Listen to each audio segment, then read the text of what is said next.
परमात्मने नमः। ध्यानमूलं गुरुर्मूर्ति पूजामूलं गुरुपदम् अमन्त्रमूलं गुरुर्वाक्यं विमोक्षमूलं गुरुकृपा।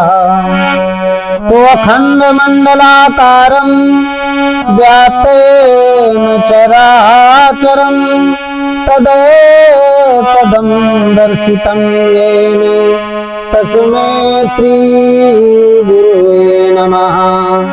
बोलिए भक्त और भगवान की जय।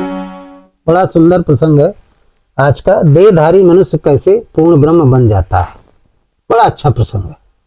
आज आप लोगों को बताएंगे कि देहधारी मनुष्य जो शरीरधारी मनुष्य पूर्ण ब्रह्म कैसे बन जाता है, पूर्ण ब्रह्म कैसे बन जाता है। ये पूर्ण ब्रह्म के बारे में तमाम लोगों ने कहीं किसी को पूर्ण ब्रह्म कहा, श्री राम जी को पूर्ण ब्रह्म कहा, श्री कृष्ण जी को पूर्ण ब्रह्म कहा, परशुराम जी को भी पूर्ण ब्रह्म कहते हैं, कुछ लोग कबीर को कहते हैं, कुछ तुलसी को कहते हैं, कुछ महात्मा बुद्ध को, महावीर स्वामी को कहते हैं, और 24 अवतार हैं, ब्रह्मा विष्णु महेश शंकर शिव, जाने कितने हुए, हनुमान जी, सबको पूर्ण ब्रह्म। तो देहधारी मनुष्य कैसे पूर्ण ब्रह्म बन जाता है, कोई तो तरीका होगा। तो ये रहस्य आज आप लोगों को हम बताएंगे। इस भगा दौड़ की जिंदगी में आप लोगों के पास समय बहुत कम है, इसलिए इस बात को, इस प्रसंग को बहुत कम शब्दों में सटीक आप लोगों को सुना रहे हैं। आप लोग सुनिए ध्यान से। देखिए, जितने भी, वैसे तो परमात्मा जो ब्रह्म है वो क्या है, वो निराकार है। हे निराकार निर्लेप निरंजना, तेरा साकार होना गजब हो गया। ठीक, वो निराकार ब्रह्म है, लेकिन साकार होता है। तो जब साकार हो जाता है तो पूर्ण ब्रह्म हो जाता है।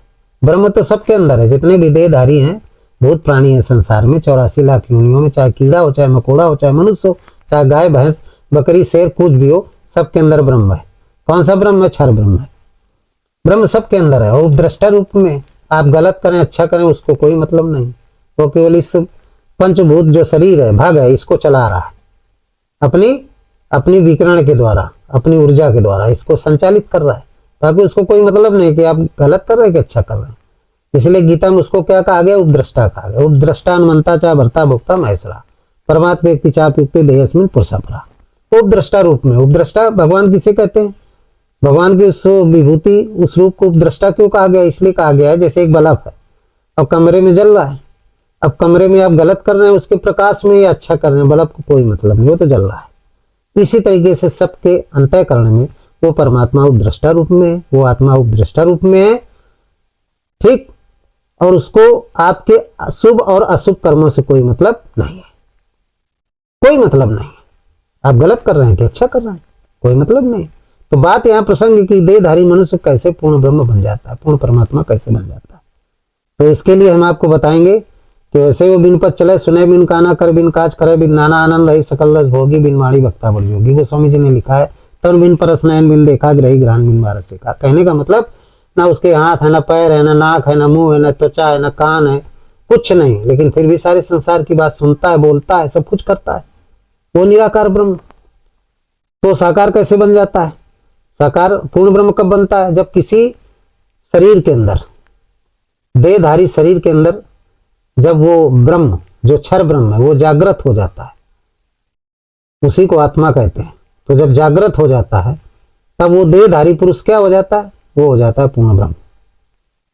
तो ये होता कैसे है, इसकी विधि क्या है? इसके लिए कोई भी व्यक्ति पूर्ण ब्रह्म बन सकता है, उस स्थिति को प्राप्त कर सकता है। इसके लिए तत्वदर्शी सदगुरु जो पूर्ण ब्रह्म है, जो पूर्ण ब्रह्म की स्थिति वाले हैं, गुरु सदगुरु तत्वदर्शी सदगुरु कहते हैं, उनसे आप दीक्षा लें। और दीक्षा लेने के बाद जो आपको वो मंत्र देंगे राम नाम का, वो राम नाम का जप करें, विधि बता देंगे। विधि 4 प्रकार की होती है, वैखरी, मध्यमा, पश्चंती और परा। उसी को संत कबीर ने भी कहा, जप अचपा और आनंद हो और शब्द, ये 4। जब मरे अचपा, मरे आनंद हो, मर जाए सूरत समानी, शब्द में ताई काल न खाए। ये संत कबीर ने कहा। अचपा के द्वारा उसको प्राप्त कर सकते हो, गीता में जप 1 के द्वारा प्राप्त कर सकते हो, और संत तुलसी के अनुसार पराभव के द्वारा प्राप्त कर सकते हो। भाव भाव विभव पराभव कारण। वैखरी मध्यमा पश्यंती परावाणी, ये गीता के अनुसार। तो जो इन चारों विधियों में एक विधि है जिसको अक्षपा कहते हैं, उसी को पश्यंती कहते हैं, उसी को जप यज्ञ कहते हैं। तो श्वास प्रश्वास के जप को ही जप यज्ञ कहते हैं, उसी को अक्षपा कहते हैं, उसी को पराभव कहते हैं।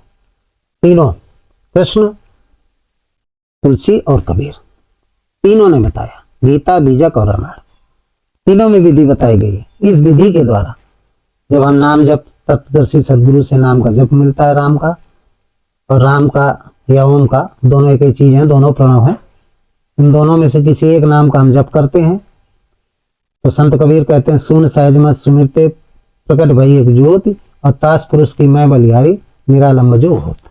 जब मन को आप सुन कर लेंगे, संकल्प और विकल्प से रहित कर लेंगे, बिल्कुल सुन कर लेंगे, मन सहित 10 इंद्रियों का संयम कर लेंगे, और ज्योति स्वरूप परमात्मा ज्योत्सा मत ज्योति स्थमसाचा परमुचते ज्ञानम ज्ञेयम ज्ञान गम्य हृदय सर्वश्रेष्ठतम, ज्योतिर्स्वरूप जो परमात्मा जो मंदिरों में रखा हुआ, जिसको शिवलिंग कहते हैं, शिव ही सत्य है, वही आत्मा है, वही राम है। उसमें जब ध्यान को हम लगा लेते हैं, एक टक कर लेंगे, तो वो स्वामी जी कहते हैं, नाम निरूपण नाम यतन से, इस यतन से जब हम नाम का जप करते हैं, नाम निरूपण नाम यतन से, यही यतन है, तो सो प्रकट जी मोल रतन से। तो फिर वो जो क्षर पुरुष रूप में परमात्मा है आपके अंतःकरण में, दृष्टा रूप में, वो क्या हो जाएगा, जागृत हो जाएगा। इस जागृति को संत कबीर ने शब्द कहा, इसी जागृति को कृष्ण ने हनुमंता कहा है, इसी परमात्मा की जागृति को तुलसी ने अनुभव कहा है। तो वो जागृत हो जाता है, और जिसके शरीर में जागृत होता है, जिस संत के, जिस साधक के, जिस भक्त के शरीर में वो जागृति हो जाती है, वो उस देहधारी पुरुष परमात्मा व्यक्ति चाप युक्त देहस्मिन पुरुषापरा, गीता में बताया गया है।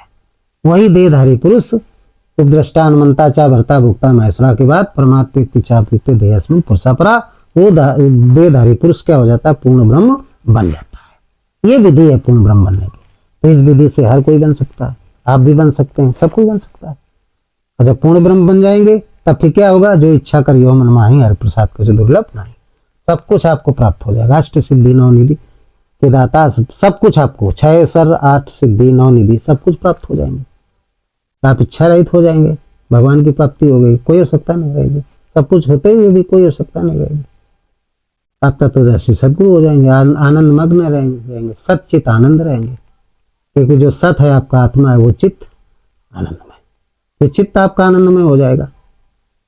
जब सत्य के दर्शन हो जाएंगे तो जो चित्त है तो आनंदमय नहीं रहता, आनंदमय नहीं रहता, इसीलिए भागता रहता संसार में आनंद की खोज के लिए। जब आत्मा जागृत हो जाएगी तो सत्य, फिर चित्त क्या हो जाएगा, आनंद मग्न हो जाएगा। आत्मा सत्य है, चित्त है आनंद मग्न, सच्चिदानंद आप कहने लगेंगे, आपको सच्चिदानंद के नाम से पुकारा जाएगा, सच्चिदानंद में हो जाएंगे। तेरी शब्दों के साथ इस सत्संग को समाप्त करते हैं। आप लोगों की बात समझ में आ गई होगी। कोई भी देहधारी मनुष्य पूर्ण ब्रह्म बन सकता है इस विधि के अनुसार। तो बोलिए सच्चिदानंद भगवान की जय। सर्वे भवन्ति सुखिना, सर्वे सन्तु निरामया, सर्वे भद्राणि पश्यन्ति मा कश्चित् भाग भवे।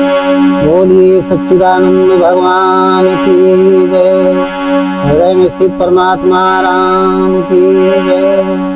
ओ